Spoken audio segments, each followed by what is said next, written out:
My mom told me not to talk to strangers on the internet, but I'm glad I didn't listen. We are the Certified Nunas, your sisters in the love of Asian entertainment. Hi, I'm Amanda. I'm Jessie. I'm Natalia. And I'm Sky.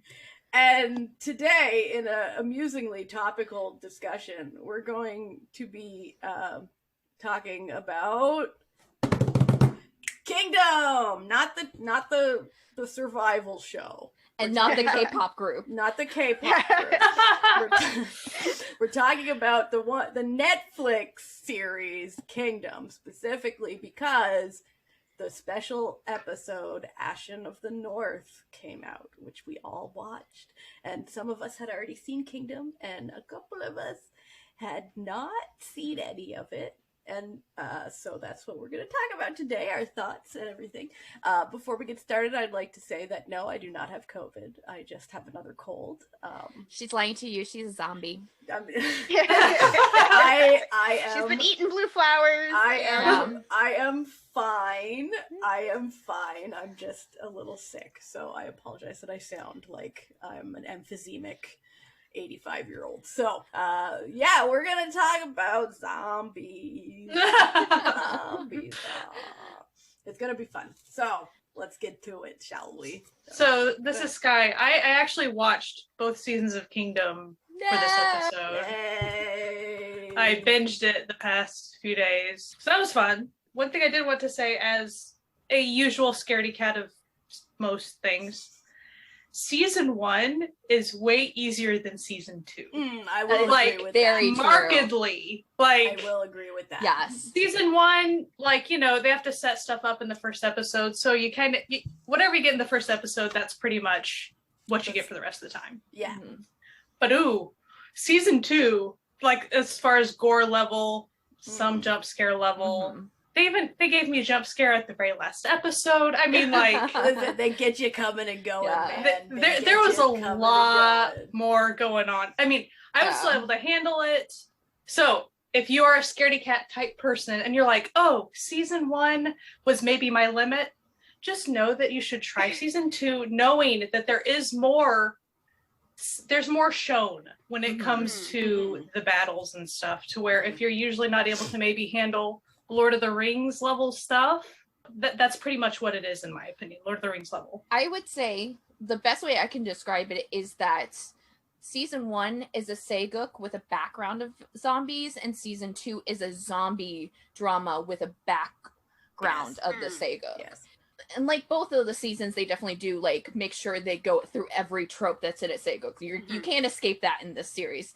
But the first season definitely is, out of the two, more just a drama that just happens to have zombies as the opposing force instead of just bad humans, so yeah it definitely ranks up on Season 2. But Ashin is definitely more sageuk with the side of yes, because I got my husband to watch it with me, so I actually watched the dub version instead of the sub because he was tired, and he was like, please, can I just not have to read? And I was like, fine, whatever.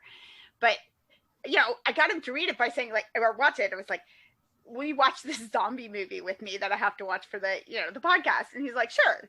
You said zombies? And I was like, before zombies. Okay, so I didn't know. There's a soupçon of zombies in Ashin of the North. Yeah, the last a little hint of zombie. Well, I guess it would be beneficial, if you are listening to this podcast and you don't really know anything about Kingdom and don't really want to watch, we should probably tell a little bit about it, especially because yes. Ashin is a little bit different. It's a special episode, so it kind of was this one-off, and it's actually a prequel to everything that's going on.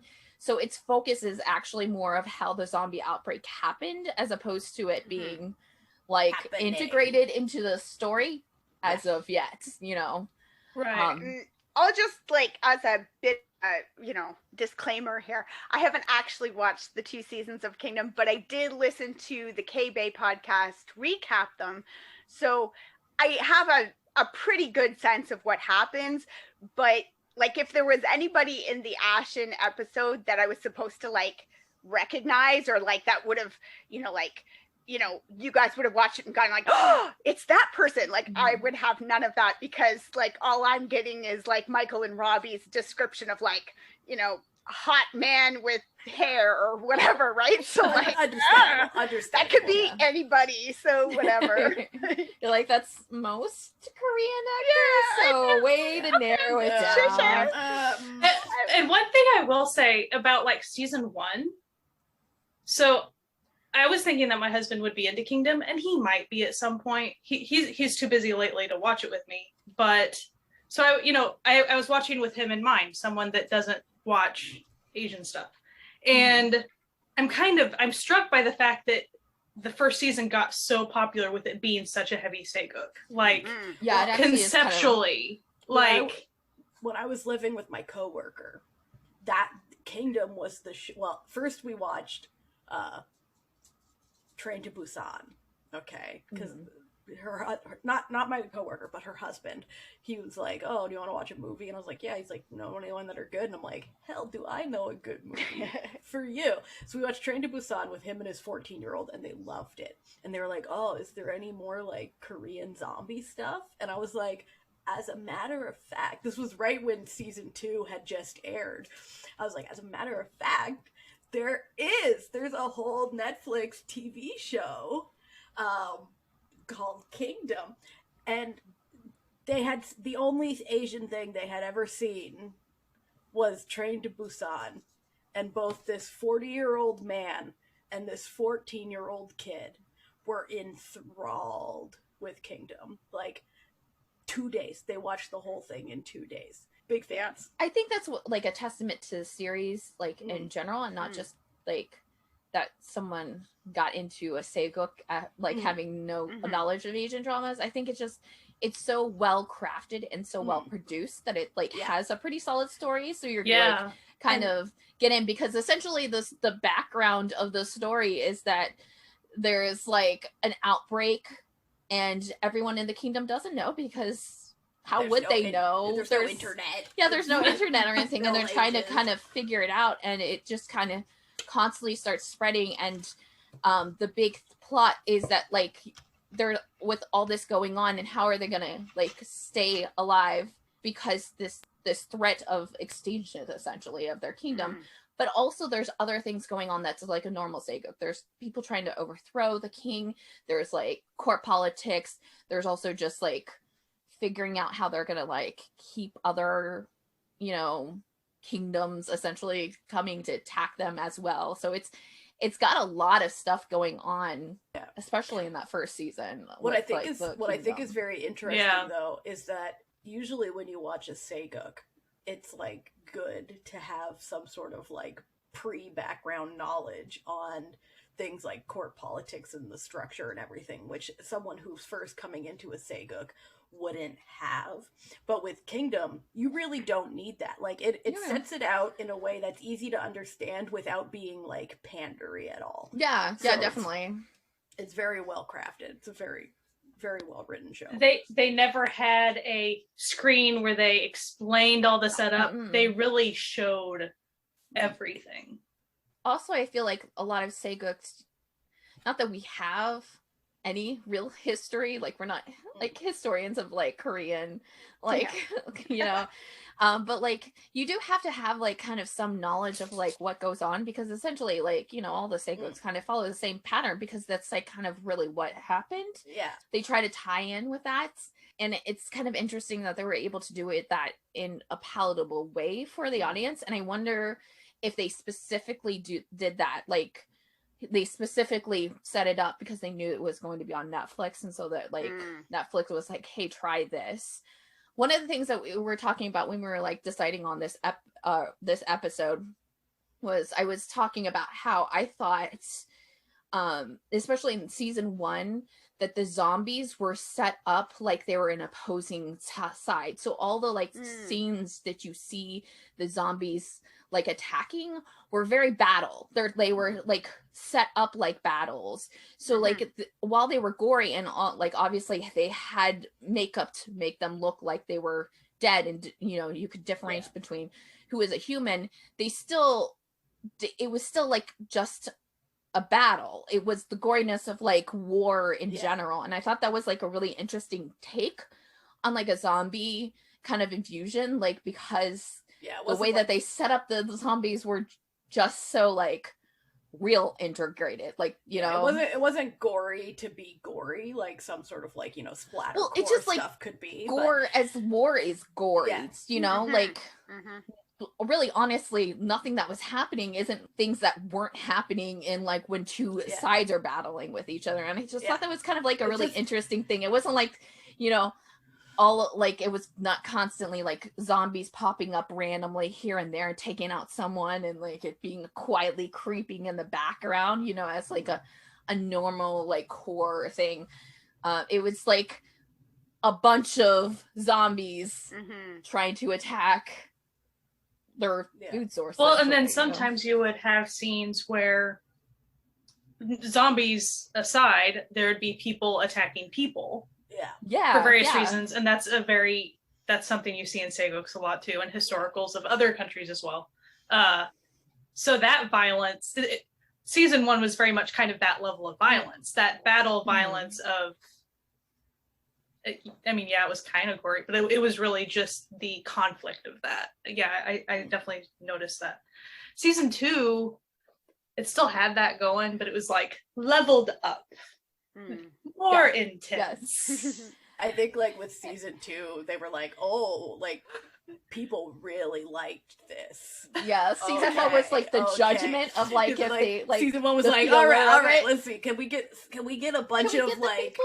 a bunch of non-Koreans interested in this, like, because I think this was like the first big like Korean production that Netflix had done. Like, I feel like it was what- like I Art- mean, well, the no, Arthur Art came Doll- after. Arthal was after. Yeah, yeah, I and don't remember, Arthur like- was split, so it still Yeah. had its Korean audience not Mhm. watching on Mhm. Netflix. and this That's was true, pure yeah. Netflix. Yeah. So like this isn't like a TVN And Arthal was producing on Netflix. yeah, Arthal wasn't dubbed, right?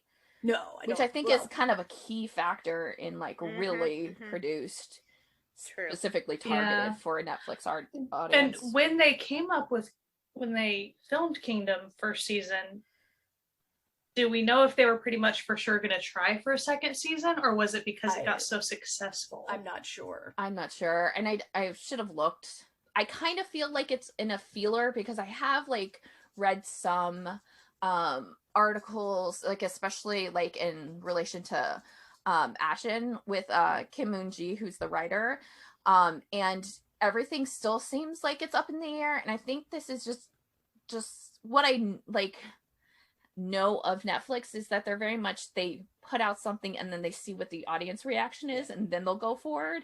So I think everything's up in the air just because they're dealing with Netflix. They still haven't gotten a season 3 confirmation.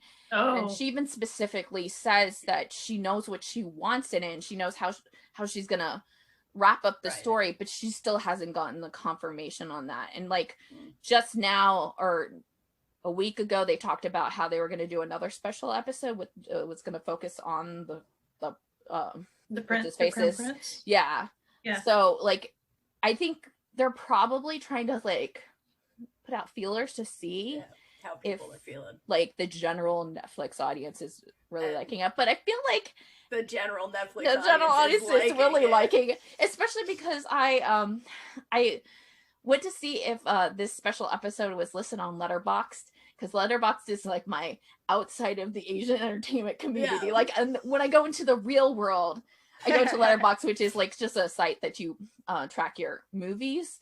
It's like kind of like My Drama List, but they had a page for it, and like it was flooded with comments about how everybody was really excited, but they really wanted that season 3. And so I think that's like the big thing. Everybody's like, I want it. But I would assume also you got to like throw in the fact that it's probably been hard to get. Pandemic. And then also the fact that the lead in Ashin and then Ji-hoon are both in Kim Eun-ji's drama that's premiering at the end of the season, Cliffhanger or Mount Jury or whatever. That probably didn't help out things. I think the audience is there, honestly. Oh yeah. The audience is definitely there. So I went to my local blood bank place and I was trying to do a donation, and so I had been on their Netflix account, and it's a Netflix account that's shared through everyone that donates there, right? And so it's always kind of funny to see like what people have watched whenever I go in and watch whatever Asian thing I'm pulling up. So I pull up Kingdom and I was going to start, first episode, season 1. But someone was already like halfway through season 2. And I'm like, here we go. Nice. That's hilarious. I feel bad because, like, my husband loves zombie stuff. And to be honest, the, like, D-rated the better. Like, he likes garbage, right? He just enjoys garbage. That's fun. Which is fine. And he likes good stuff, too. Like, I'm not going to say he doesn't. We're not going to judge your husband's tastes. Okay. But, so I kept saying, like Kingdom, it's this like zombie and it's dubbed. You can, when you're tired of reading, because I mean, basically he sits at a computer reading screens all day. So he's like, I don't really want to do that in my time off. But like, I'm like, it's dubbed, it's like zombies, it's all there. And he just sort of hasn't got around to it. And so then he was like, yeah, okay, I'll watch the movie with you. But then because the movie was like so Sega heavy and not zombie, I'm like afraid that I've like turned him off the series now. I'm like, listen, dang it, tell him, just give it a shot without me. Like, go, You tell him to listen to this podcast. Yes. We can assure your husband. And tell him he will get the zombies he desires. The seasons are 6 episodes long, and most of them are 45-minute long episodes. If you chop off the intro and then the credits at the end, they are like, 40. There might be one episode that's 50 minutes, but like, they are short. It felt like Japanese episode level short. Because that's the other thing with my husband is he gives up, right? Like he was watching like Walking Dead or like whatever. There's like 60 different like zombie series of varying quality out there, and he'll start them and then he'll just lose interest after like 2 or 3 seasons. He's like, that's enough. No, I'm done. But yeah, like Kingdom, it's essentially like half of a Western season, right? So like, that's fine. I also need to point out, just because someone mentioned the opening credits, Guy did, how beautiful the opening credits are. Oh, so pretty. They're so well done. Like, but they're pretty, but they're also off-putting, which is perfect. Like, you're just like, this is not comfortable, but also gorgeous. Yeah, the credits, the opening credits are really pretty. I always like to see a lot of effort put into opening credits, because I feel like if a show puts effort into opening credits, they've put effort into the rest of the show. It's true. I think it was the first episode of season 2. They had story that happened before the opening credits. The rest of the episodes do not. Yeah. So that was a little different as far as how it watched. I kind of noticed that. So if you love art, don't skip the opening credits. Yeah, at least like watch it once. Yeah, watching it once, and it helps with the story too, because it actually tells you stuff about.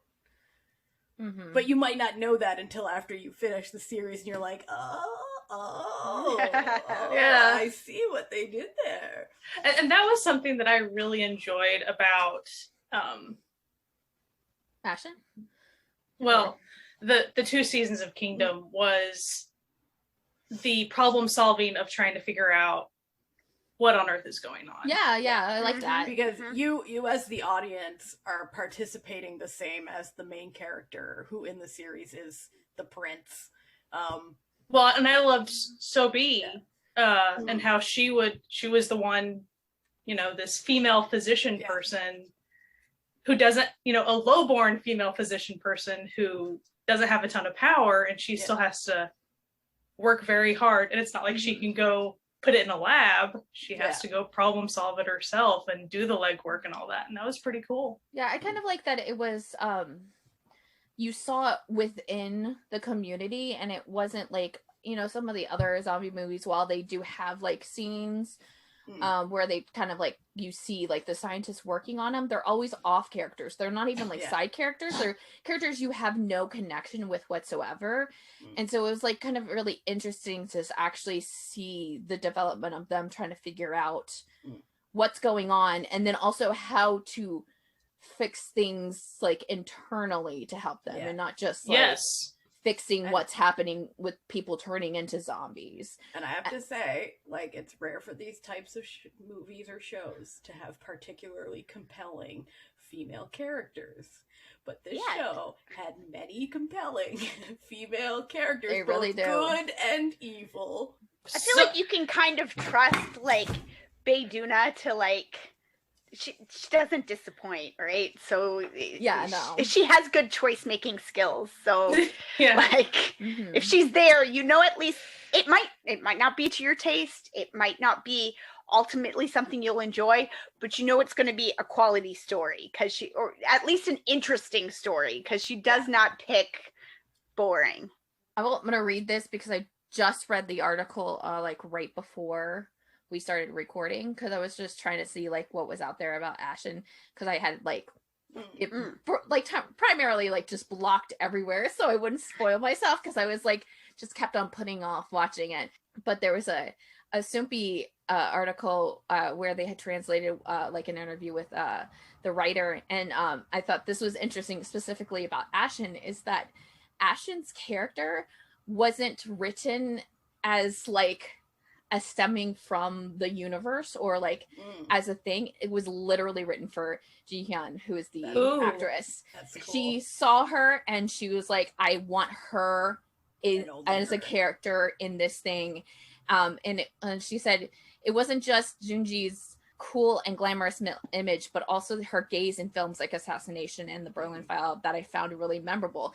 And in Ashin, it's actually kind of really interesting because most of her time spent, because it does show when that character is very young, most of the time when it's her playing, there's very little dialogue.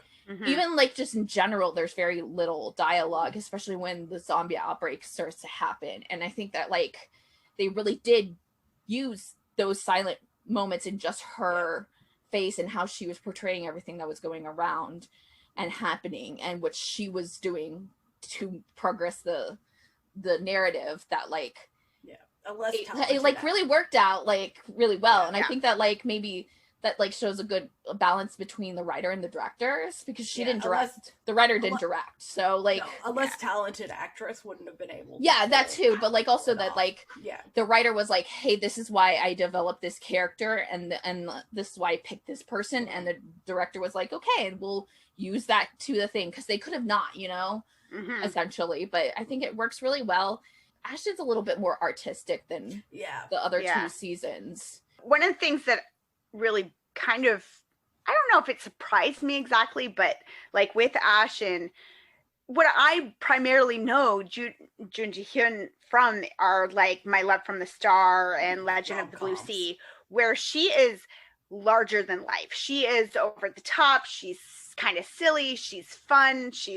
And she is not any of those things in Absolutely this. Not. And it still sells so hard. Like, so, you know, I could imagine that there would be some people out there who are heavy into drama land, who have watched, you know, rom-coms and stuff and seen her in these things and thought, like, I cannot imagine her doing a good job in this. Like, is Kingdom going to be completely, like, go trust me on this one. She's fabulous. She's such a good actress that she sells it all. So it has an incredibly strong cast. Like even like the side characters in the show and the movie are incredibly good. Like everyone is putting their all in this. The younger actress that portrays the main character of Ashin, so amazing too. She did such so a really job. Good.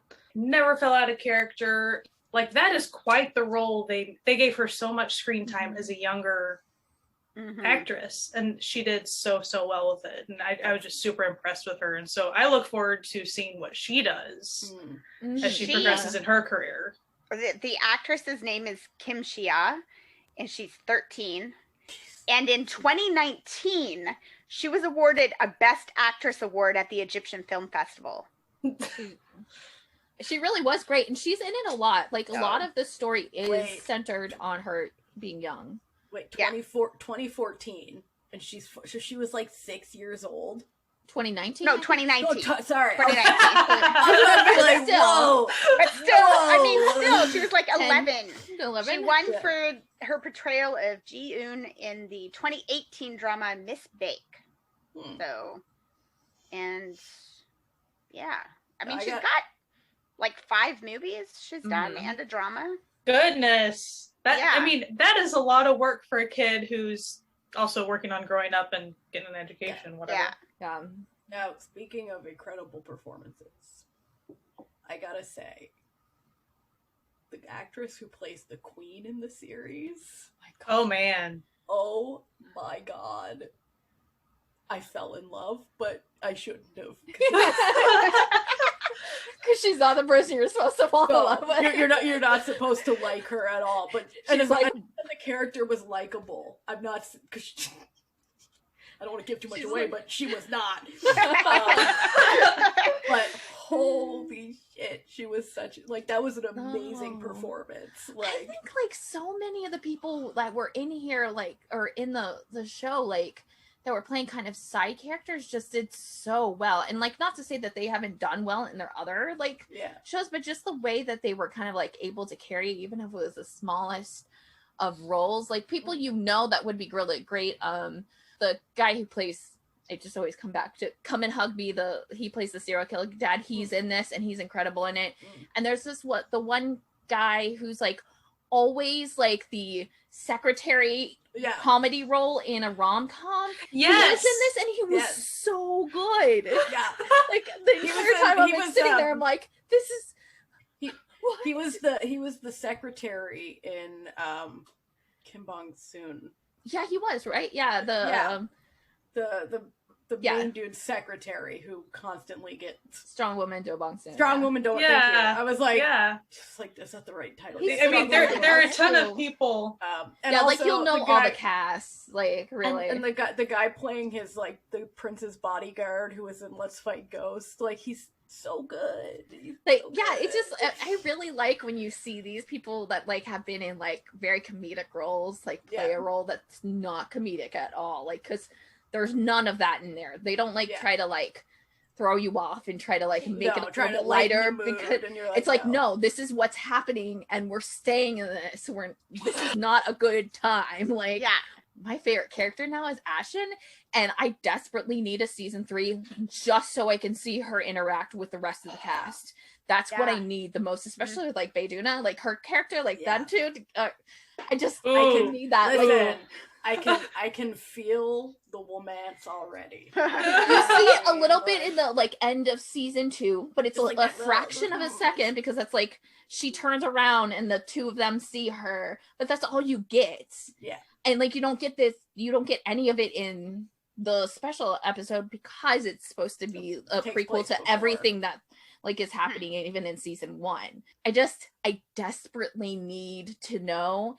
And I know that the writer has talked about that her and the prince are supposed to kind of be the same, but in a different spots. Like you're supposed to see the parallel worlds in them, but they're supposed to be like the same character. And I need them all together.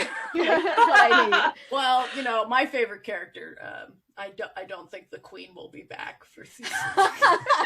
Oh my God. I feel like we may have seen the last of her. I will say that she's probably my favorite of those types of queens. Like, like it was pretty good. Yeah, I will say I'm not saying there is a lot of comedic stuff in it. There really, really isn't, and I totally agree with what you were saying earlier. There is the one character though that they tried to make a little light, that magistrate dude who has a crush on Sobi. Yeah. Oh yeah. He's kind of the only one that sticks out. But it's not like over the top. It's not bad.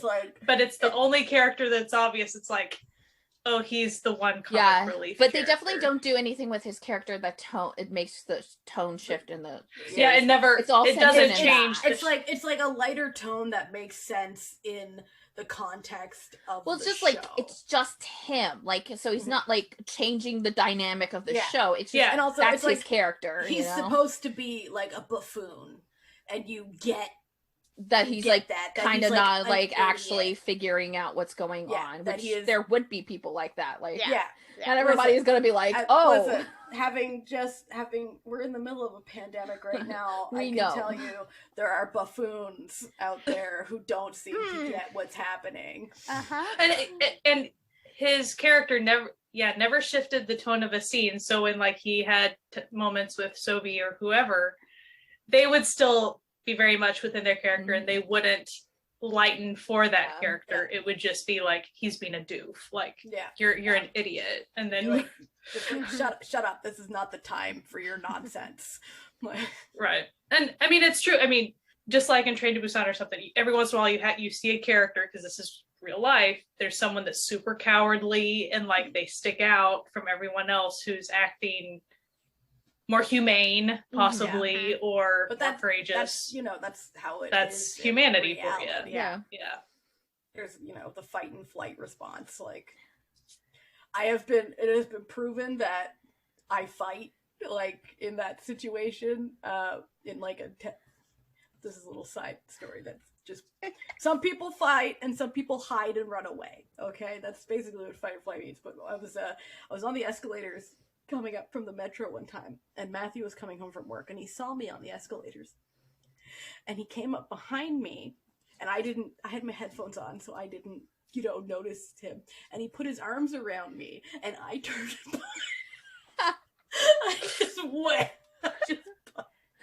I went out, fists flying, and then I was like, oh my god. I was in a situation where it was a life or death situation with a lot of people. And essentially, I was the youngest of all of them, and they all hid, and I very much didn't. And I was amazed that they all didn't. I was mad, but everything was fine and stuff. It's just it's interesting to be put in those situations to see what would happen. So it's actually nice to see that, like, in a show, not everyone turns into a superhero when facing rough situation. And this show does that well. It shows, like, especially people are people. It's not an advanced society. like no. How are they supposed to know and like figure out these things? And like but also just like everybody like reacts to trauma and stuff a little bit different as well. So some people, that's like their way of trying to not like hyperventilate or like really go into a dark place, is just kind of keep it light. I think that's like also like kind of ties into like what's really great about this series is that like even though you do have these like major actors and actresses playing in major roles, you get a sense of like every character and who they are, whether they're like characters on for 3 minutes, and then gets killed immediately or not. Like you still get a sense of like who they are. And so that's a really nice thing to see, like the variety of the different characters, and that it's not like pushing these like side characters or like the side characters like out of the way for like other things. It's allowing this to be kind of a full rounded story. They all seem to be very fully fleshed out characters, right? Even if they're not going to have a lot of time on the screen, they do seem to have that, like the author has sat down and wrote the full backstory for them and the character description so that they behave properly in the situation or whatever. That's sort of what you're supposed to do. Even if you're acting in a bit part, you're supposed to come up with the entire history of your character so you know how that character will react. Like even if you're just like an extra on, a scene, you should have, if you're acting, you should have a general history of your character, even if the audience never gets that history. But I also think that like it's evident that there was a general history of the characters even in the writing, like not just the portrayals, even though the people who are in it are doing a great job and they deserve the kudos for it, but it's like really good. I mean, like for me, having only, quote unquote, watched it through the eyes of Michael and Robbie over at K-Bay, the fact that they very, very extremely rarely throughout their recaps on this one ever got confused of side characters. They knew which ones they were watching. And I mean, especially when I believe it's their first Sageuk that they ever watched. So like you've got everybody with the hair and the robes and they all kind of, it's so easy to get confused when you're new to the historical, dramas. And to me, that tells me something about how well crafted the characters were, that they were like, oh, this is that guy from this scene. Like they were getting it because the characters were actual full characters, not just side guy number 2. It was the show is sort of the perfect introduction to the Sageuk format to people who haven't seen it before, as we mentioned, because like it makes it easy to follow while not being pandery to like the lowest common denominator. But like if you liked this, there are other Sageuks that you might also enjoy if you like the politics side of listen. I love Sageuk politic nonsense. I know that an example of that would be The Crown Clown. That's coming that's coming to Netflix soon. That would be a really great one. It's gorgeous too. Even though you can tell that they did kind of shift a little bit to be like a little bit more like global audience because of the Netflix angle, I really do feel like it didn't betray anything that like a normal Sageuk would be, and like you wouldn't like go from this and to another Sageuk and not like you'd be like, oh, but that you have this one and it's nothing like the other ones, No, and they didn't like dumb down Korean history or traditions or anything like that. Like they didn't try to like make the culture more Western or more palatable or whatever. It is what it is. Like it's very and they didn't try Korean. to like take out any of the politics either. They were there, especially in the season 1. They were there. They weren't like foregoing it story for like zombies. Well, and that's the part that surprised me. The narrative structure, they did such a good job at telling everything. I understand how everyone followed, but I guess I'm surprised at people who, if they're there for the zombies, for instance, and you're pretty much getting a historical drama and season, heavy historical with just culture out the wazoo that they're not familiar. It's just a lot of culture that they're not familiar with. And so I was just surprised at the level of it and the fact that it still became so popular globally. And I think that's great. Like, I'm just surprised by it. I find it interesting because when you watch things like this, like, human culture, there's like small differences, but the overarching themes tend to be the same. So it's like if you're watching like a European monarchy historical drama, you're gonna have the same struggles as people are having in an Asian historical one, because people aren't that different. Like, it's like, oh, are people gonna be fighting for the throne? Probably. That seemed like a pretty common thing. It's like, will brothers betray brothers for power? Well, I think that's probably something that happens in a lot. So, so it's, if you liked like Western historical monarchy sort of things, it's really not that different. It just has different trappings. Right. I'm just saying, if it's their first exposure, it is a lot of culture. It is like comparatively, like for me, who doesn't like those the politics side, season 2 was much better for me than season 1. There was a drastic difference. I'm not saying that it wasn't well crafted or anything. It wasn't great drama. It's just season 2 without that stuff. For me, who watches Asian dramas all the time, like it was better for me. But what I think probably also really, really helped, but it being 6 episodes instead of like a 16 episode Sageuk with zombies, I think you'd lose a lot of the like non-Sageuk people, or like just non-historical people in general, because I feel like, you know, if you're like you're into like British historicals, you're gonna probably be fine with like Asian ones, you know, that sort of thing. I think that's why I love Saeguk so much, because I love Saeguks. I love them. The more boring, the better. Like, give me those intricate political dealings. Like, I love it. But I also really love, like, Western historical stuff like that, too. Like, so it's kind of like, you could maybe it should be suggested, like, if you're suggesting it to non K-drama watchers, it maybe is one that you could, you know, like, yeah, it's zombies, but like, you know how you really liked Rain, or like, you know, one of those other like Western historicals, like, maybe you should like, check this one out. You might dig it. Were you a fan of the Tudors? Do you like zombies? Well, do I have? But see, I think that's how they got people, because they really were like, no, this is about zombies, guys. It's about zombies. Like, we know that you white people love zombies. You Westerners, zombies. Big fan. Zombies. Remember Train to Busan? Remember how much y'all love Train to Busan with all the zombies? A lot of Westerners really love Train to Busan. It's like their favorite like, well, zombie movie. We're bringing it back, but we're making it in the past. We got the zombies. And then they give you like in the first episode, they're like, here's a lot of zombies. Here you go. And then they hook you with that. And then they're like, whoa, hold on. We've got a story to tell here. you gotta sit down and listen to. We're not just gonna be flashy with our zombies. We'll give you the zombies back, but you have to sit through the story.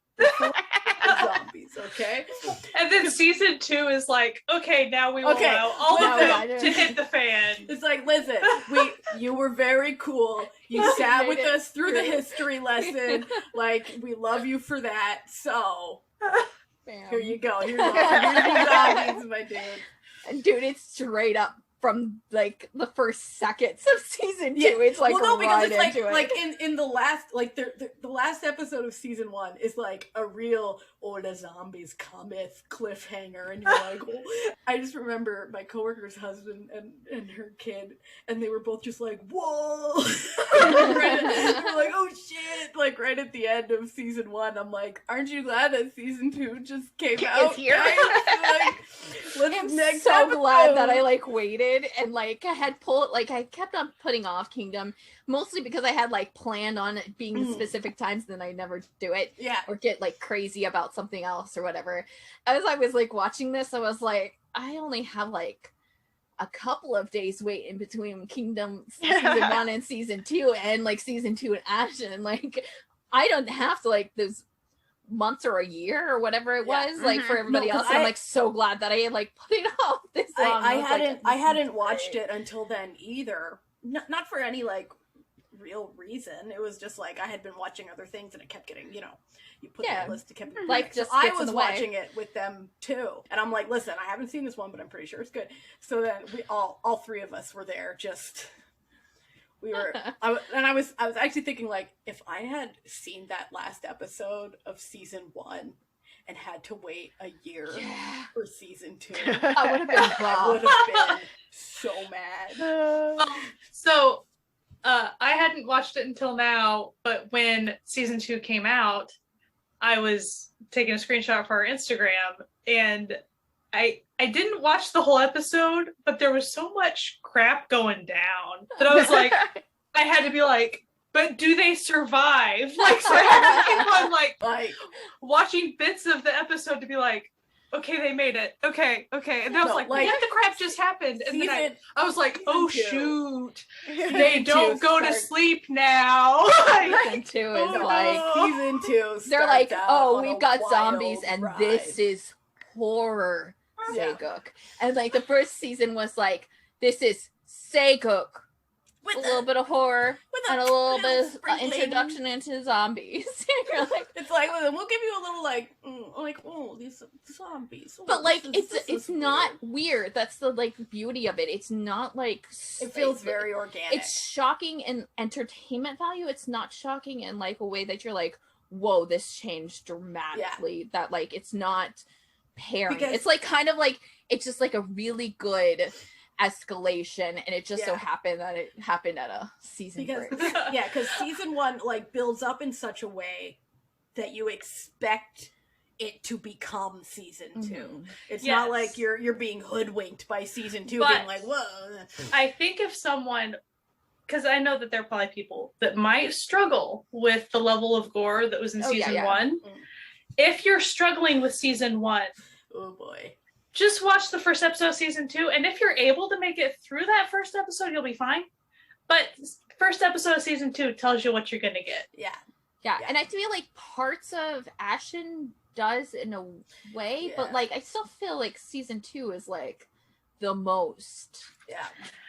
I didn't get jump scared in season 1 at all. I got a few in season 2. There were multiple decapitations. Like I was like, oh, that just happened. Like these are things we do now, as opposed to season 1. We didn't do. They would get somebody, but it wouldn't be like the head rolling thing. You know, it was just more. You would just see a lot more. You have that Netflix money, especially for a second season. Listen, you season can 1, they pop up those SFX.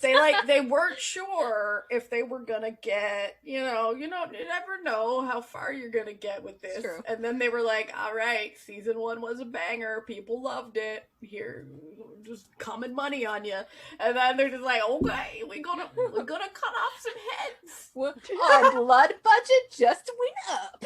Hey yo. And then I feel like Ashin kind of takes it back down. Like it's not really. There's like a gore level to it, but typically it's more the normal horrible gore of like war and revenge and things like that. Like it's more people on people gore. Like there is some zombie stuff happening, but if you wait, the really grotesque stuff is more the people on people stuff that happens. With Ashin, really. If you wait, you will be rewarded with zombies. Okay, you gotta wait. You just gotta wait. Like, and the waiting is not a struggle. You are very invested in what is happening.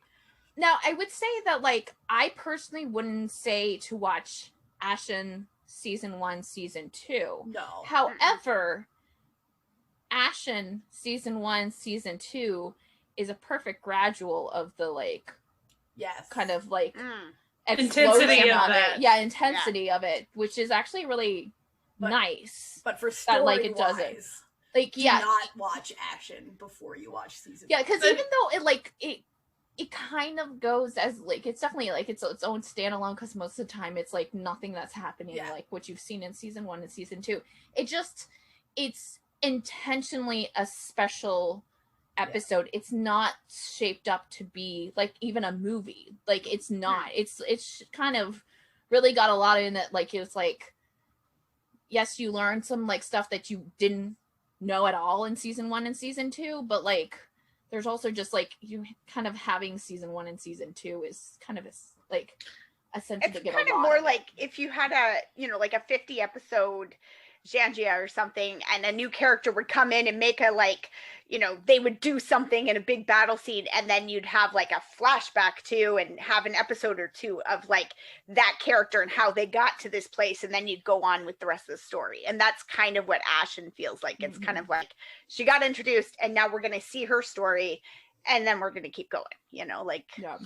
But there was in Ashin, there was here's the tie-in part. They definitely they're officially here's why this character has anything to do with the universe of what's happening. You know, because recently I just finished watching Doom at Your Service, and this is not a spoiler or anything, but there are two couples, okay, but the stories that are happening with these two separate couples feel like they're two different shows that are just set in the same universe. This is not like that at all. Because they're wholly unrelated to each other, except for the fact that the two women know each other. Mm-hmm. And it was weird. I will be honest. It was enjoyable, but it was weird. This is not like that. This is not just some random woman who has nothing to do with the goings on that are happening to the main plot. what's perfect about it is that like you obviously only saw a certain amount of land mass in season 1 and season 2, and so it was like a nice little thing to be like, okay, but like outside of this area, what's happening to everybody else, because this isn't like everyone else. This is not it's not like this random dystopian world that like this is it for the population. Like there's obviously like other people around, like how is that working? And then also the tie-in with like how it came to be. Just it was fun. It was a lot of fun, especially like after watching season 1 and 2. It was a very satisfying special episode. Let's just say that. And I want to mention, so the main character that is from season 1 and season 2 that is in Ashin, the actor guy from Because This Is My First Life, he's so good. Yeah. And he did a really good job. And his character feels really solid, and from the seasons and all that. They were all related. It made sense. So, because I loved his character in the other seasons. It was really great. Because I was always like, shoot, he knows how to fight. Like, I really liked his character. Speaking of the fight choreography is top notch. Beautifully filmed, beautifully choreographed. So if you like stunt performances, like I do, you will enjoy this, because there are some pretty great visuals in the choreography of the action of this TV show. One thing I actually randomly realized when I was, just a small detail of like, I guess you might call this costuming, maybe makeup, probably makeup.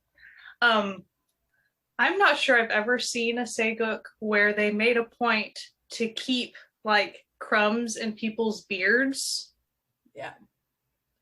But like the realism of that, I really liked the realism of that, because the world it made feels sense. lived in, like, and not like lived in the sense of like, oh, they just rubbed some dirt on this actor. Like, everything feels real, as though it is grounded in reality, which is kind of unusual for a zombie film. But here we are. So when you're watching it, it feels real. It's pretty like realistic. Like it's good. I know like we're in the time that we are in, so maybe it's like hitting a little bit more, but like it's definitely got like a little more difference after lockdown. More realism in the like creation of the zombies. And especially when you watch Ashin, you get that more. You're like, oh, this is like, oh, okay, this is how it goes. Like, that's actually like a believable thing. And it's also like a believable thing that someone could trace it and figure out how that happened. Yeah. And all the effects, like for instance, all the fake blood looks very, very real. Very real. It all looks very real. That don't look like no corn syrup with food coloring in it. Right, it's not the red stuff. You know, like those splatters, they look very real. I really enjoyed it, and I was really shocked by that, because I'm willing to sometimes try something that I know like it might not hit me quite right, and I'll have to drop it or something. But I was really surprised that I was able to watch it all, but it wasn't a struggle for me, and I really did enjoy it. So if you're kind of mostly a scaredy cat, try it, but know that season 1 and season 2 have different intensity levels. Just be aware of that. And Ashin, honestly, you could watch Ashin by itself. You really, I mean, my husband knew what was going on. He understood it all. He, it was a story. It's a complete story.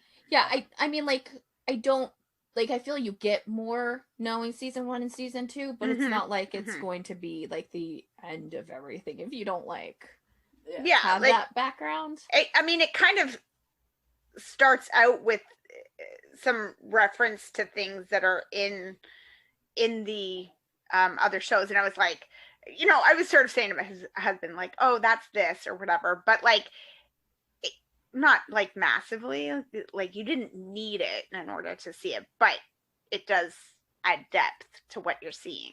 I can imagine a Netflix watcher if they just happened to stumble across Ashin first, and if they watched Ashin first, being intrigued. Even if, like, let's say that they weren't even majorly into zombies or something, but they got super intrigued with that character and the story and all that, and then they're like, World. oh, and then turn on Kingdom. Like, I can see that happening to somebody. It would have happened to me if I watched it first. I would have been like, oh yeah, I can do that. I can go to the next one and see what's up. Mm-hmm. It's of course got like the like ending where it's not completed. You can kind of tell that like it's kind of like left open in the air, but it's like it is kind of a nice little like teaser. Like this is what you're gonna get in this series. What I sort of like is like it's almost the perfect trailer for season 3. Oh yeah, absolutely. Like so like if they don't make a season 3, I'm gonna be real sad.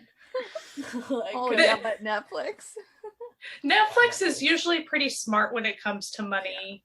I guess not always. I probably shouldn't say that because probably all the fans of random canceled Netflix shows will come after me. So I can't say that completely. But you get to a point and they really like money. So, you know, as compared to K-pop entertainment companies, that I don't think they really like money as much as it seems like they don't. Yeah, even if you're not a huge zombie stan, I say to try it. Yeah. Listen, the show's got it all. It's beautifully filmed, it's well written, it's well acted. It's got great male characters, it's got great female characters. It's got action, it's got quiet moments. The cinematography is great. Oh man. The lighting is the world building is great. Yeah.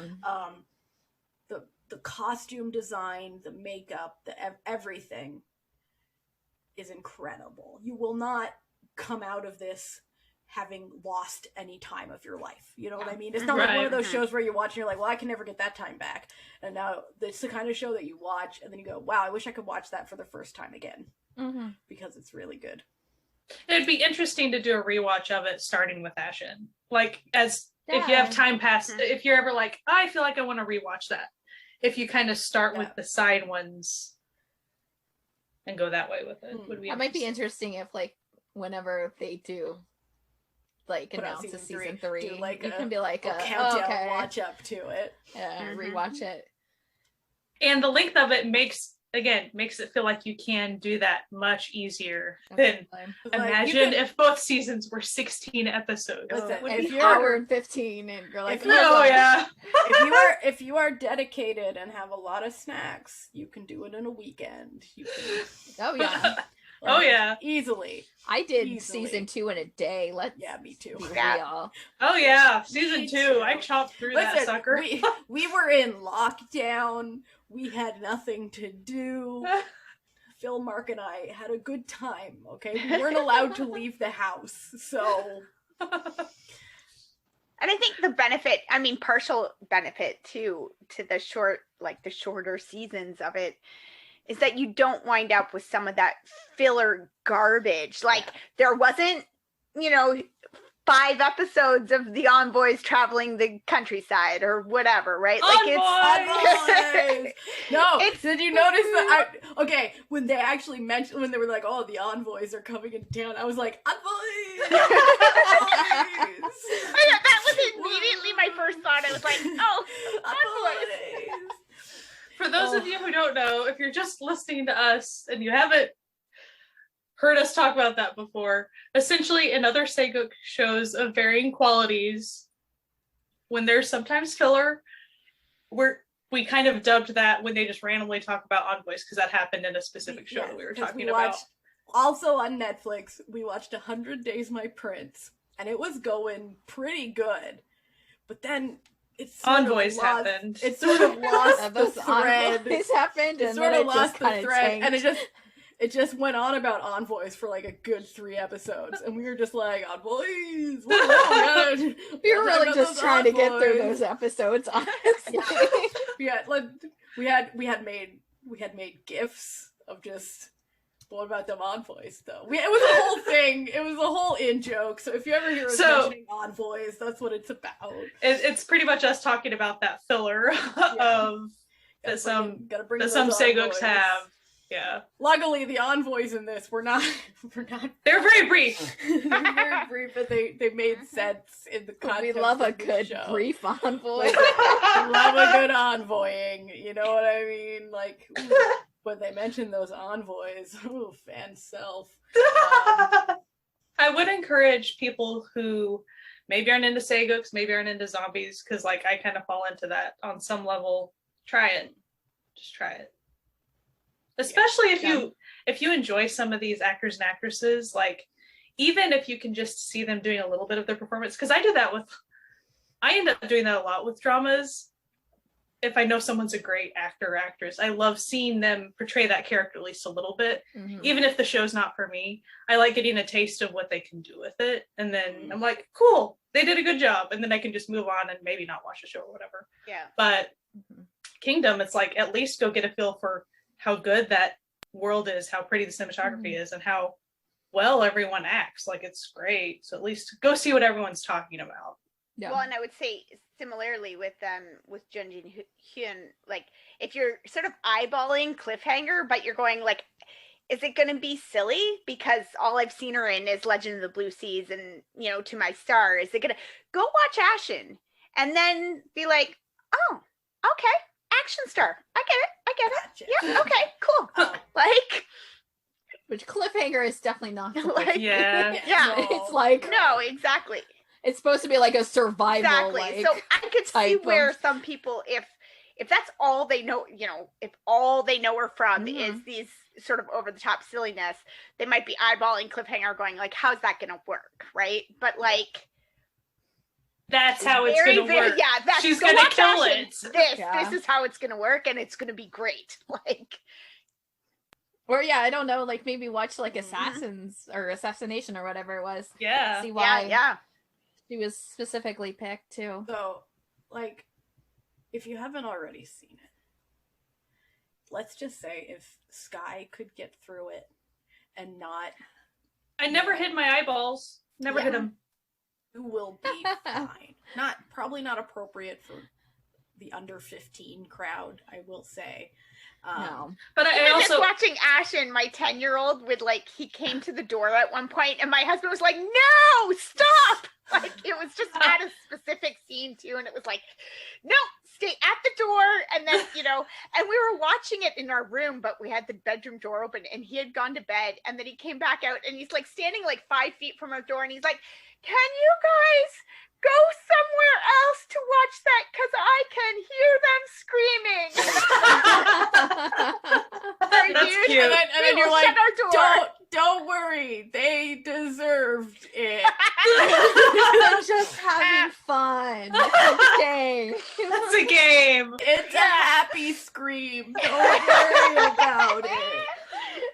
But I do want to make it clear. There will be a section of people that this is not for, and that is totally fine. I don't want you to feel bad for it being too Sagoki or too scary or anything for you, because I do, possibly even my past self a few years ago, I don't know if I could have handled it then. I don't know if I've worked myself up watching other things. I'm used to other things now, and I'm okay with it now. But I don't want anyone to feel bad if you do try it and you get weirded out. It's okay. It's fine. Don't feel left out. Like, I don't think my mom could watch this because she can't handle gore at all. But, like, the average person, I think, could. If you've ever seen a war movie, you'll be.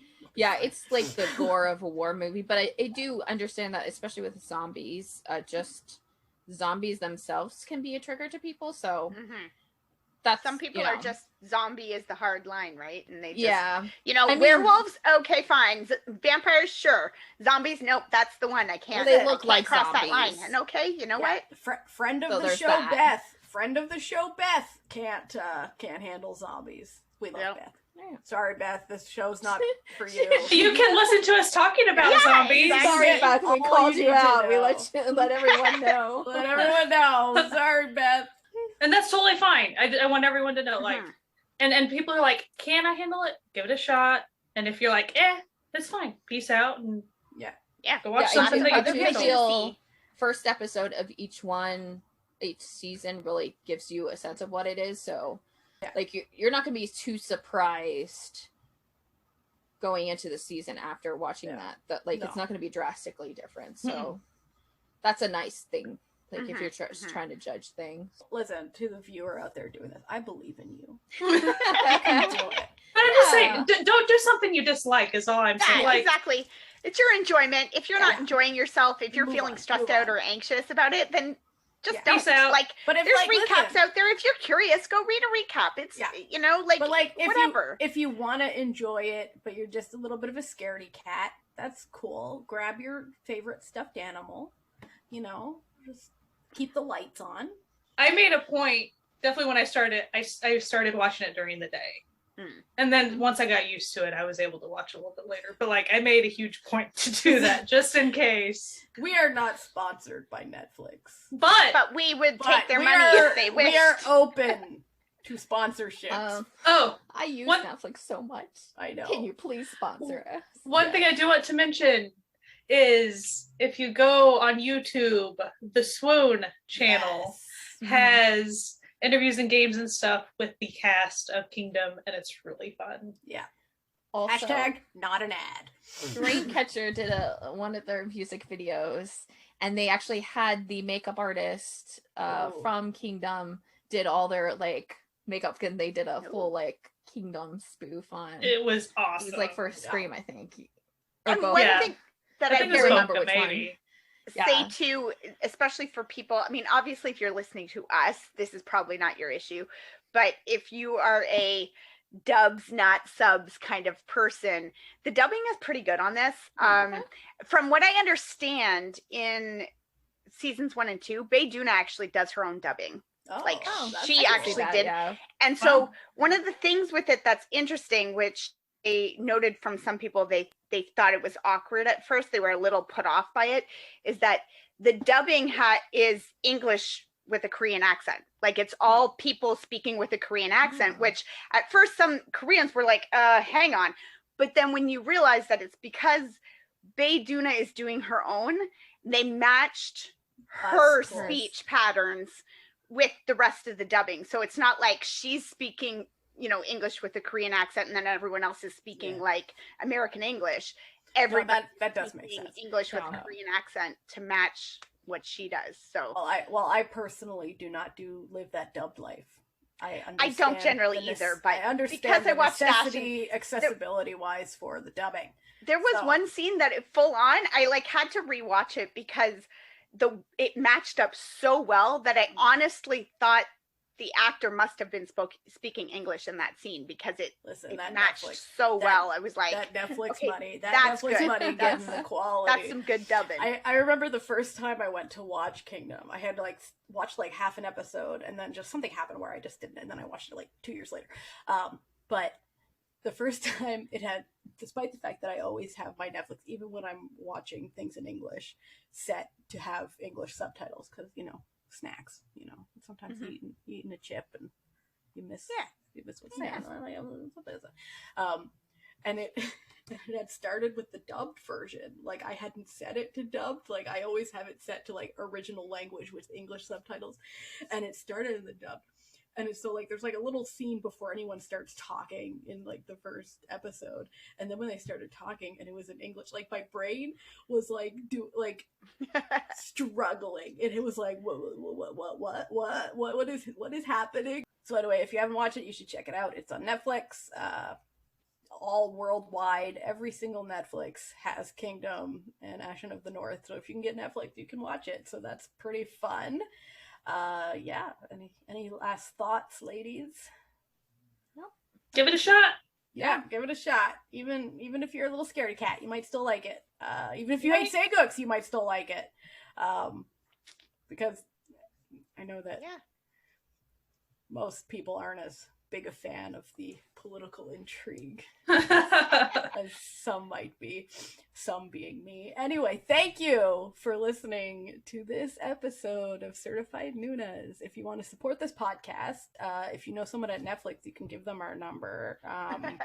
We are open to sponsorships for all of their Asian content. I'm just kidding. You can actually go to patreon.com/certifiednunas to join the official Certified Found family. We have a lot of fun over there, and we love every single member of our Found family. shout out to them. They're the MVPs of this podcast. If you want to listen to the podcast, it's everywhere that podcasts can be found. But if you want all the links and everything we talk about, you have to go to certifiednunas.com, our website where we have all the episodes with all of the links and everything that we talk about. We hope that you have a fantastic week, that you stay safe. We are on social media. Primarily, we're on like pretty much all the social medias, but really primarily Twitter and Instagram. That's where you can get us to reach. And we have a Discord. So you can join the conversation and we chat about all sorts of random stuff over there. It's all super organized, all really fun, and we want to see you there. It's free to join Discord. We love, if you love talking about Asian entertainment, you'll have a good time on the Discord. Anyway, we hope that you have a fantastic week. You stay safe, wash your hands, wear a mask, and keep enjoying Asian entertainment. Bye. Bye.